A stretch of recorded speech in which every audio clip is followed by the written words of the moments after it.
Hi everybody, my name is Hannah and this is Pepper and Pine, and today I'm sharing with you the books and resources we're using for our Ancient Mesopotamia main lesson block.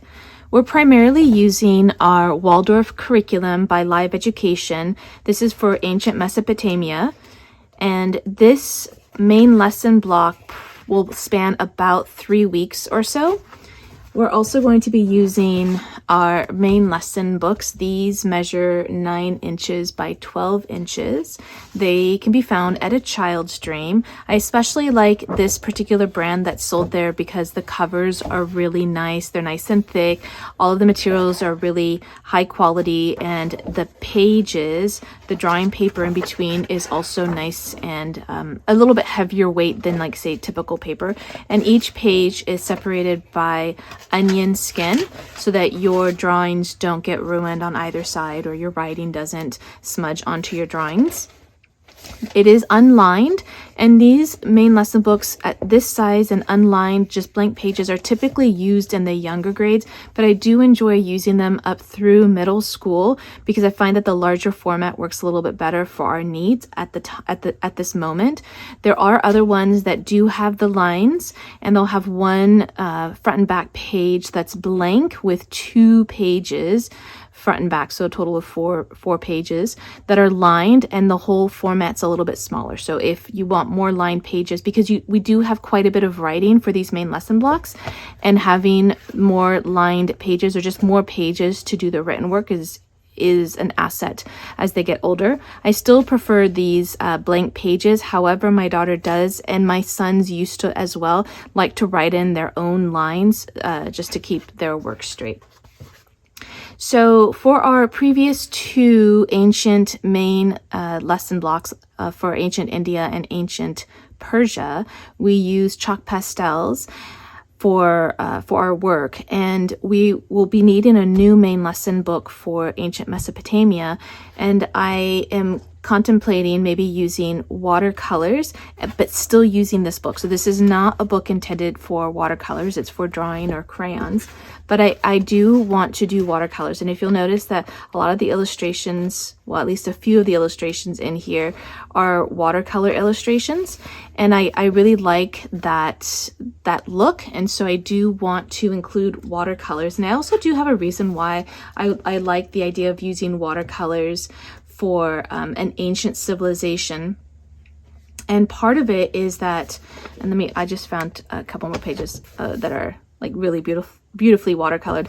One of the reasons why I really like that is because when I think about the ancients, I think of that time period when we're reflecting, or when we're looking back, a little bit more ethereal. There's maybe less detailed knowledge of the history, and so doing your artwork in chalk pastels or watercolors or even large block crayons where things are not going to be as defined, I like that look because it sort of, for me, mirrors the content in a way. And certainly there are resources, but when I compare it to the amount of resources that we have today for modern history, it feels that our resources are a lot more detailed, and we have a lot more, and so just in my mind, that's just the way that I think of the past.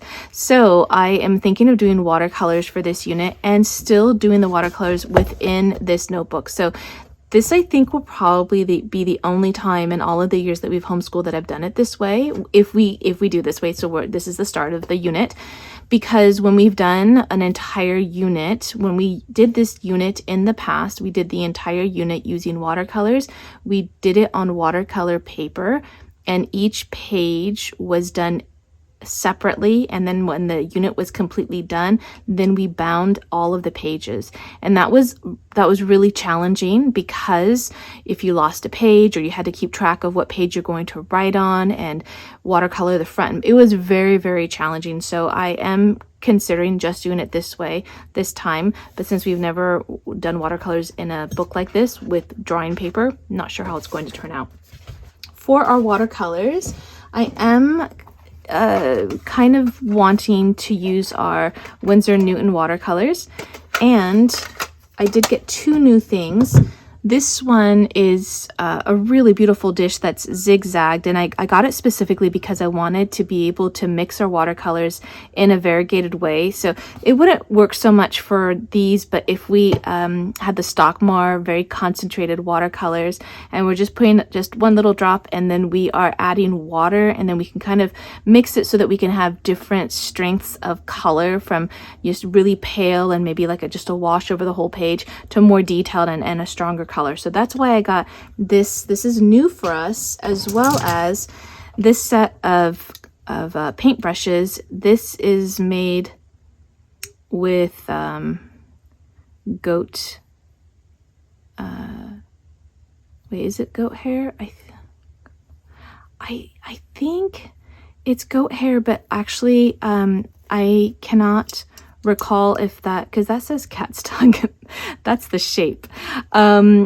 But these are new for us, and they are a lot more detailed, so we may not be using them as much for this unit unless there's like some detailed work. If we're going to do a map, which I would like to do, then we will use some of the more detailed brushes, but we also have like the larger brushes that look a little bit more like this, and we have ones that are even larger, so we'll include those as well. So let's get on to the books and a couple of the projects, or the project books that we have. The first book, and actually some of these are from our local library, so I didn't actually purchase all of these books, but I do want to show you the ones that we got from the library. And also, this won't be a super involved unit. We're going to be covering less, we're going to be covering it quicker, and some of the projects actually overlap some of our other ancient civilization main lesson blocks. So the first book I have is a DK Eyewitness book, and this is on Mesopotamia. And when we were first going to do this lesson, or this main lesson block, I went to my own library to see what books we had, and we already have this one. And so a lot of times and I don't know when I bought this one, but we have a lot of the DK Eyewitness books. A lot of the times I will be picking up books when I see them at the library bookstore, or used bookstore, or hand-me-downs or whatnot, and I'll just collect them for the different time periods, or different subject areas. Now, I'm on the fence about whether I like the DK Eyewitness books or not. Some of the assets about them is that they're usually filled with a lot of either illustrations or photographs, or in this case, there's a lot of artifact photographs, which can be an asset for sure. It's really great to see that. And also it includes like a very limited amount of text for each of these 2-page spreads. The downside for me, the parts that I find difficult, are reading all of the little captions. I like to read books that are a little bit more connected as far as a storyline, or just something that is more of a narrative maybe. And this is more isolated, so you could just open up any 2-page spread and you could read about it without necessarily having to have read the entire book. So that's also could be an asset. For the most part, I really get lost in all the little captions and all the extra photographs. So sometimes just reading this part is good enough. And if my kids are really interested, they might read more. Or if I'm really curious about a particular section, we might read more. And what we've done in the past is that if we are going to read this kind of book, we'll definitely read the paragraph, and then each of us, whoever's sitting with me reading this aloud, and usually this is a read aloud book, we'll each pick one photograph to just learn a little bit more about. So this is a book that we'll still use a little bit. Maybe we'll read it for our opening activities, but I don't see ourselves reading this cover to cover. There are 3 books that I picked up from our local library, and they're all almost identical, but I want to tell you why I picked these 3 up. There were maybe about 5 to 6 books available, and these are the ones that I picked up. This one I picked up because the reading level I think was appropriate for my daughter. She's 12, and this is something that I could easily assign for her to read. In the past, this would be a book that I would read aloud to her, but this is a lot of content to read, and this would be enough for like an entire unit. But I don't use these kinds of books usually to create our units. I use them to supplement our units, because I want to have a lot more of the culture and the stories about the people and the belief system and the religion of these ancient cultures. And this is a little bit more factual, which is important too, but I want to have those stories be the introduction or the way that we learn about the peoples of the past. So I've got two more. Oh, so this one's called Ancient Mesopotamia, Ancient Civilizations, and it's by Tom Head. This one's called Discover Ancient Mesopotamia. This is by Stefan Feinstein. And this one, the reason why I picked up this one is that you can see that the reading level is a little bit more simple. So this would be something that together I could do this as a read aloud if she was not doing this one, or just to show you the difference of the different books that you could choose and why you might choose one over the other. This would be a book that you could easily do as a read aloud if you've got multiple children that you're homeschooling.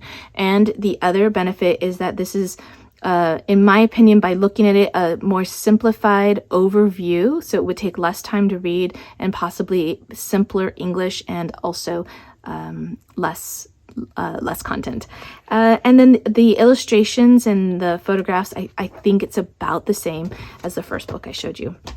The last book, called Ancient Mesopotamia, this one has a lot more illustrations, and the reading level, even though the font is quite small, the reading level is still about, in my opinion, middle to upper elementary school. And so this would be an even quicker book to read, an even easier way to get a brief overview. There'd be less maybe details, which means you're not getting lost in the dates and the rulers' names and the wars and those kinds of things. You're just getting more of a general overview. So this would be the book that I would read, definitely, or at least familiarize myself with the content before I was doing some of the other lessons. But I did want to show you, you would not do all three of these books. This would be, you choose one that's an appropriate reading level, and you also choose whether it's going to be, in my opinion, you choose whether you're going to do something as a read aloud with everyone or whether you're assigning the reading. Now, in the past, when I would have done all three of these books, the reason why I would have done that is because if you're assigning a book and you're also reading aloud, it allows you to review some of the content that your child may have already read in a book independently. And if you're doing them as read alouds for all of them, then it allows you to have that familiarity as you're reading through them. Just that repetition can be like, oh yeah, I remember that. And maybe you can even ask questions along the way, but it could get kind of redundant and repetitive in a negative way and just not that interesting. So, you know, pros and cons. Okay, Gilgamesh, Man's First Story. I picked this up from the library bookstore many years ago, and I'm really excited to include it finally this time around, because this is exactly the kind of book that I would want to create our whole unit around. And this is just because it's inspired by the Waldorf approach of using, say, the creation stories or the belief systems. This is to really know a people. You learn about what they believe in, and so doing the story of Gilgamesh really would be that story to help us understand who these people were in Mesopotamia. So that would be Sumerians, Babylonians, Assyrians, and because it's been many years since I've gone over ancient Mesopotamia, I actually cannot at this moment tell you the differences between them, and those nuances. I actually can't. So, but I am excited to include this book, and when I found it, I just scooped it up from the library bookstore. Okay, just a few more books here to share with you. Ancient Mesopotamia. This is another one that I picked up from the library bookstore, and you can see how similar this is to the library books that I showed you. So honestly, I didn't need to go to the library to pick up extra books, and I'm also glad that I didn't purchase too many extra books this time around. I might have one still that's on its way that I purchased, but pretty much we have what we need. The only thing, actually two things are really missing. Picture books. I love including picture books in our history unit, in any unit, to be honest, and more hands-on activities. There's going to be, in my opinion, less availability of board games and trivia cards and those kinds of things that we typically use in our opening activities. You were going to find less of it for these kinds of ancient units. So you can either use something that's modern that correlates with the geography of the place, or make up your own, which would be a really great activity. And also something else I didn't get specifically was a cookbook on this region, but I do have a Silk Roads cookbook that does include some recipes of this region, so I think I might just pull that one and include that rather than getting something specific. Okay, Ancient Science. This is a book that goes over different projects you can do from I think the first one, okay, so Dawn of Time.